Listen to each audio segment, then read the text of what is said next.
அடுத்த 20 வருடமும் திமுக ஆட்சிதான். லயோலா பிரம்மாண்ட கருத்து கணிப்பு வெளியீடு. அதிர்ச்சியில் மோடி. அதாவது சென்னை லயோலா கல்லூரி முன்னாள் மாணவர்கள் 2026 தேர்தலில் யார் முதல்வராவார் என்பது குறித்து 234 தொகுதிகளில் கருத்து கேட்கும் பணி கடந்த பிப்ரவரி 5ஆம் தேதி துவக்கினர். 70,922 பேரிடம் நடத்தப்பட்ட இந்த கருத்து கணிப்பின் முதற்கட்ட ஆய்வு ஜூன் மாதம் 17ஆம் தேதி நிறைவு பெற்றது.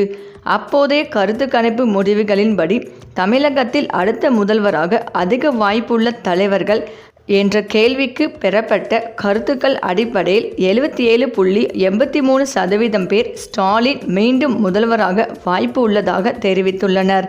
அடுத்து 73.30% பேர் பழனிசாமிக்கும், 67.99% பேர் உதயநிதிக்கும், 64.58% பேர் அண்ணாமலைக்கும், 60.58% பேர் விஜய்க்கும் ஆதரவு தெரிவித்தனர். இன்றைய அரசியல் சூழலில் மீண்டும் இந்த கருத்து கணிப்பு நடைபெற்றது.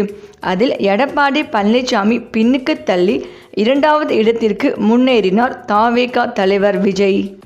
மேலும் விஜய் வருகையால் சீமானுக்கு எந்த பாதிப்பும் இல்லை என்றும் கூறப்பட்டது. இந்த நிலையில் தமிழ்நாடு சட்டமன்ற தேர்தலுக்கு இன்னும் சில மாதங்களே உள்ள நிலையில் அரசியல் களம் பரபரப்பாக இயங்கி வருகிறது.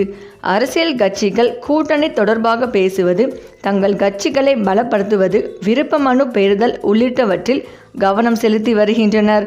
அதேபோல் மக்கள் மத்தியில் 2026 தேர்தலில் தவேகாவும் அக்கட்சியின் தலைவர் விஜய் பற்றிய பேச்சுக்களும் எழுந்துள்ளன. 2024ஆம் ஆண்டு பிப்ரவரி மாதம் நடிகர் விஜய் தமிழக வெற்றி கழகம் என்னும் கட்சியை தொடங்கினார். நாடாளுமன்ற தேர்தலுக்கு முன்பாகவே கட்சியை தொடங்கினாலும் தனது இலக்கு 2026 சட்டமன்ற தேர்தல்தான் என அக்கட்சியின் தலைவர் விஜய் அறிவித்தார். இதனைத் தொடர்ந்து அக்கட்சியினர் அரசியல் பணிகளை மேற்கொண்டு வருகின்றனர். மேலும் 2026 தேர்தலில் திமுக தலைமையிலான கூட்டணியும் அதிமுக தலைமையிலான கூட்டணியும் தற்போது வரை அமைந்துள்ளது. நாம் தமிழர் கட்சியின் ஒருங்கிணைப்பாளர் சீமான் தனித்து போட்டி என அறிவித்து வேட்பாளர்களையும் கூட அறிவித்துவிட்டார். தவேகா தலைவர் விஜய் தனது முதல் மாநில மாநாட்டை கடந்த 2024ஆம் ஆண்டு அக்டோபர் மாதம் நடத்தினார்.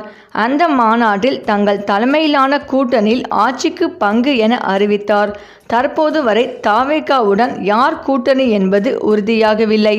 இந்த சூழலில் லயோலா கல்லூரி முன்னாள் மாணவர்கள் நடத்திய 2026இல் யார் முதல்வராவார் எனும் கருத்து கணிப்பில் தமிழ்நாடு முதலமைச்சர் மு.க. ஸ்டாலினே மீண்டும் முதல்வராக அதிக வாய்ப்பு உள்ளது என தகவல் வெளியாகியுள்ளது. தமிழ்நாட்டில் உள்ள மொத்தம் 234 சட்டமன்ற தொகுதிகளிலும் 70,922 பேரிடமும் இந்த கருத்து கணிப்பு நடத்தப்பட்டுள்ளது.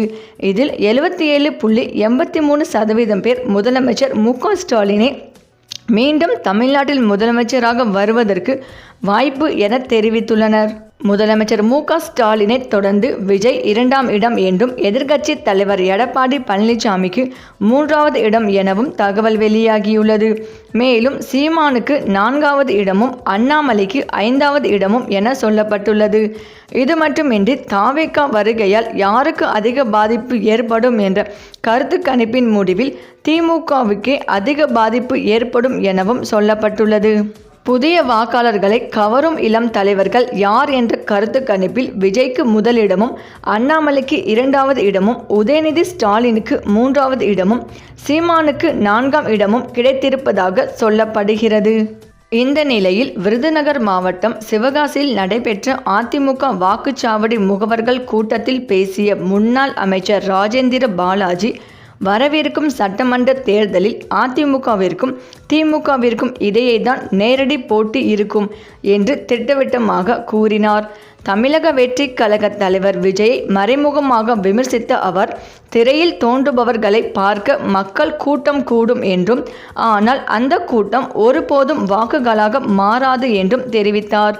மேலும் புதிய வெளிச்சம் என்ற தங்களை சொல்லிக் கொள்ளும் கட்சிகளுக்கு களத்தில் பணியாற்ற முகவர்கள் கூட இல்லை என்று அவர் சாடினார்.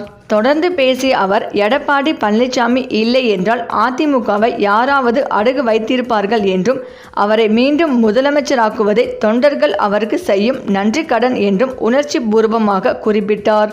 லயோலா கல்லூரியில் முன்னாள் மாணவர்கள் வெளியிட்ட கருத்து கணிப்பு திமுகவிற்கு ஆதரவாக திரட்டப்பட்டுள்ளதாக குற்றம் சாட்டிய அவர், மாணவர்களின் உண்மையான கருத்து கணிப்பு அதிமுக 180 முதல் 210 தொகுதிகள் வரை வெற்றி பெற்று ஆட்சியை பிடிக்கும் என்று நம்பிக்கையுடன் தெரிவித்தார். மேலும் தமிழகத்தில் 2026 தேர்தல் நெருங்கிக் கொண்டிருக்கும் சூழலில் அதிமுகவின் மூத்த தலைவரான செங்கோட்டையன் விஜயின் தமிழக வெற்றி கழகம் கட்சியில் இணைந்தது அரசியலில் புது திருப்பத்தை ஏற்படுத்தியது. விஜய் கட்சிக்கு கூடுதல் பலம் சேர்க்கும் விதமாக செங்கோட்டையன் கட்சியில் இணைந்த நிலையில் அவருக்கு முக்கிய பொறுப்பும் வழங்கப்பட்டது. இதனைத் தொடர்ந்து மாற்றுக் கட்சியினரை தங்கள் கட்சியில் இணைக்கும் பணியில் செங்கோட்டையன் தீவிரம் காட்டி வருகின்றார். இது ஒரு பக்கம் இருக்க, மறுபக்கம் தேர்தல் பிரச்சாரம் மற்றும் கூட்டணி பேச்சுவார்த்தை என விஜய் களத்தில் இறங்கியுள்ளார்.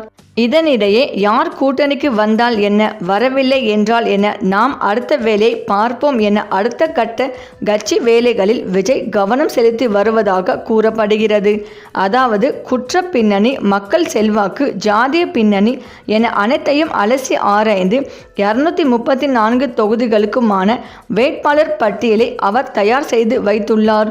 கட்சிக்கு அப்பாற்பட்ட பலரின் பெயர்களும் பட்டியலில் இருப்பதாக புதிய தகவல் கசிந்துள்ளது.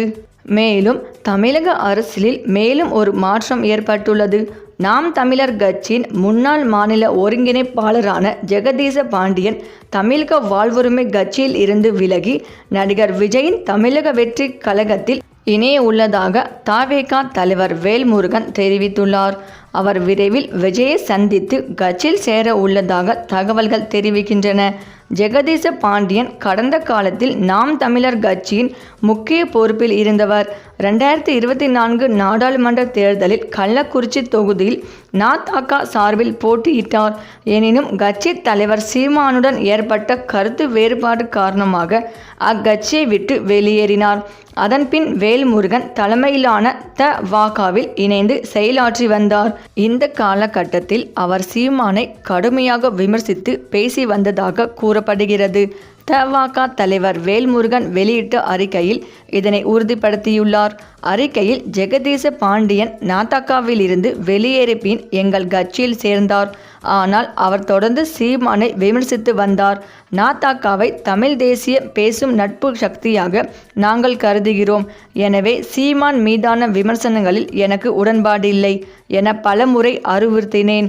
இருப்பினும் அவர் தனது கருத்துக்களை மாற்றாததால் கட்சியை விட்டு வெளியேறி தான் விரும்பும் அரசியல் பாதையை தொடரலாம் என கூறினேன். அதன்படி அவர் இன்று முதல் தவேகவை விட்டு விலகி தவேகவில் இணைந்து செயல்பட விருப்பம் தெரிவித்துள்ளார் என்று குறிப்பிட்டுள்ளார். சரி, இந்த வீடியோ பற்றிய உங்கள் கருத்துக்களை கமெண்ட்ல சொல்லுங்க. மேலும் இந்த வீடியோ உங்களுக்கு பிடித்திருந்தால் லைக் பண்ணுங்க, ஷேர் பண்ணுங்க, மறக்காம நம்ம சேனலை சப்ஸ்கிரைப் பண்ணிக்கோங்க. தேங்க்ஸ் ஃபார் வாட்சிங்.